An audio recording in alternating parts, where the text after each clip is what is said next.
Assalomu alaykum hurmatli talabalar. Bugungi mavzuimiz to'g'ri chiziq va tekislik.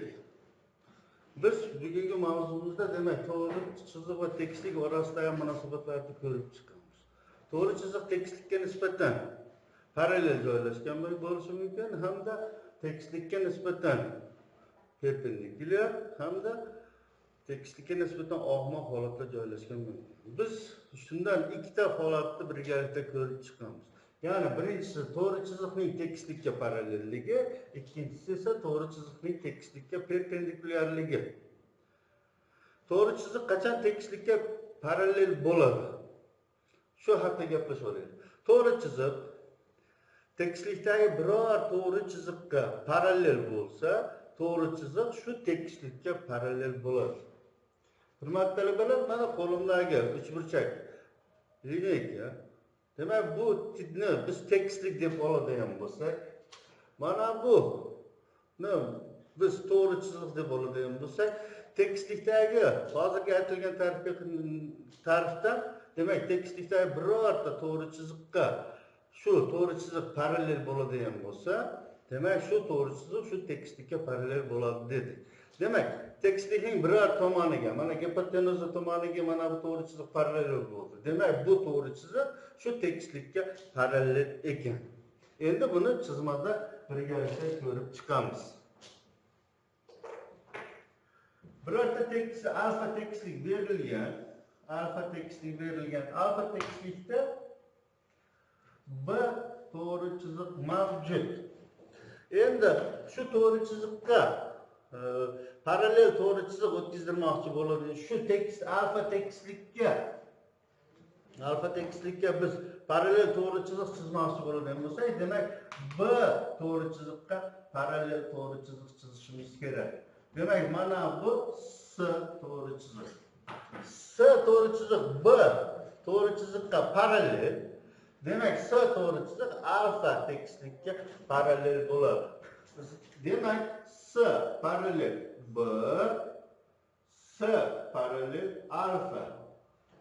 Mana biz bu yerda tekislikni, to'g'ri chiziqni tekislikka parallelligini ko'rib chiqdik.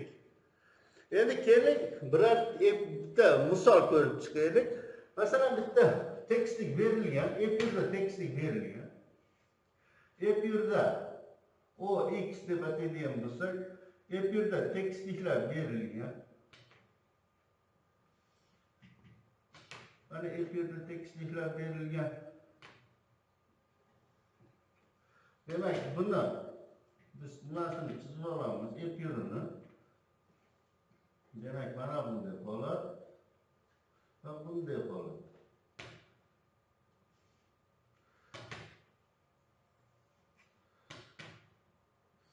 Demak, mana bu gorizontal proyeksiyasi A1, B1, S1 nuqta deb ataydigan bo'lsa, mana bu S2, B2. Bular frontal proyeksiyasi A2 bo'ldi. Endi shu umumiy vaziyatdagi tekislik berilgan. Shu umumiy vaziyatdagi tekislikka biz ixtiyoriy nuqtadan bitta parallel to'g'ri chiziq chizishimiz kerak. Buning uchun eng avvalo biz mana bu tekislikda bitta to'g'ri chiziq chizib olishimiz kerak. Ixtiyoriy. Mana bitta to'g'ri chiziq chizdik. Demak, endi bu to'g'ri chiziqni biz gorizontal proyeksiyasiga, endi buni frontal proyeksiyasini topishimiz kerak. Uning uchun biz bu to'g'ri chiziqni biz aytaylik S deb belgiladik, D deb belgilasam, demak, bu to'g'ri chiziqni biz yuqoridagi nimasini topib olishimiz kerak. Demak, proyeksiyasini mana bunday holatda topamiz.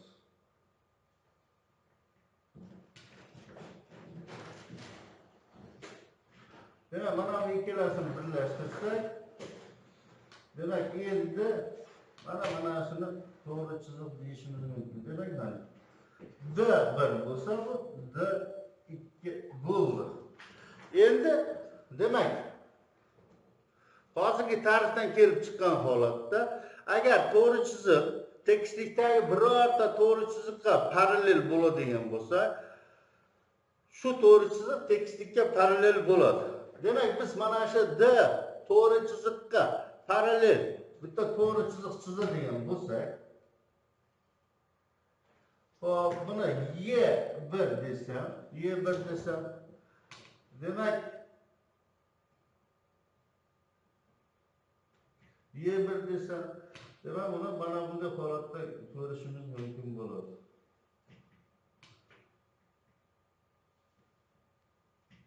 Demak, shunga mana bunday qilib Y2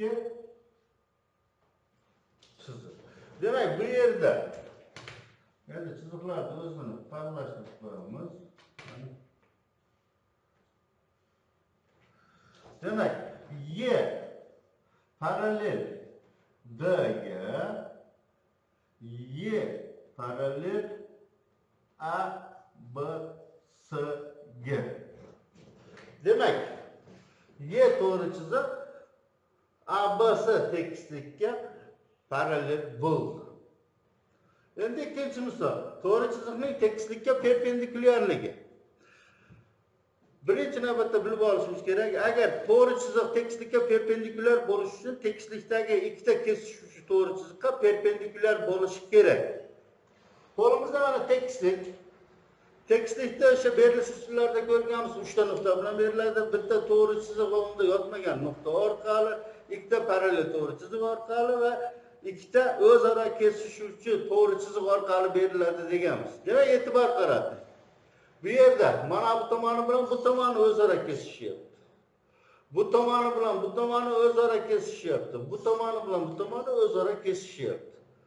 Demak, biz mana shu tekislikka perpendikulyar chizishimiz uchun shuni ikkita tomoniga perpendikulyar bo'lgan to'g'ri chiziq chizishimiz kerak ekan. Demak, mana bunday holat, mana. Demak, mana bu to'g'ri chizig'imiz bunga ham perpendikulyar bo'lyapti, mana bunga ham perpendikulyar bo'lyapti. Nima uchun ikkita deganiga? Demak, ikkitasiga ekan. Agar bittasiga bo'lganda edi, qarang. Demak, mana bu tomoniga mana bitta perpendikulyar chizdim. Mana perpendikulyar o'tkazyapti.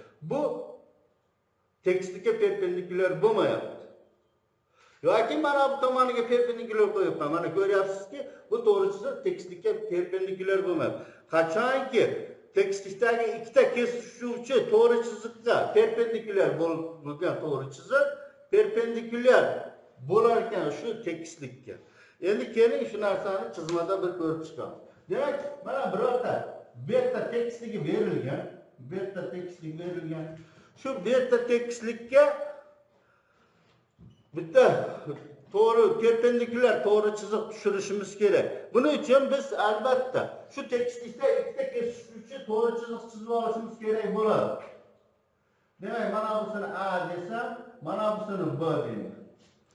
Mana endi biz shunga bitta perpendikulyar to'g'ri chiziq tushirishimiz mumkin. Demak, mana bunday holat. Men buni S deb ataydigan bo'lsam, S deb atasam, demak, S to'g'ri chizig'i A to'g'ri chiziqqa perpendikulyar bo'lishi kerak hamda S to'g'ri chizig'i B to'g'ri chiziqqa perpendikulyar bo'lishi kerak ekan. Demak, bu yerda S perpendikulyar A ga, S perpendikulyar B ga, S perpendikulyar bo'lyapti betaga. Demak, mana shu holatda biz kelib chiqishimiz kerak ekan. Hurmatli talabalar, bugungi mavzumiz nihoyasiga yetdi. E'tiboringiz uchun rahmat.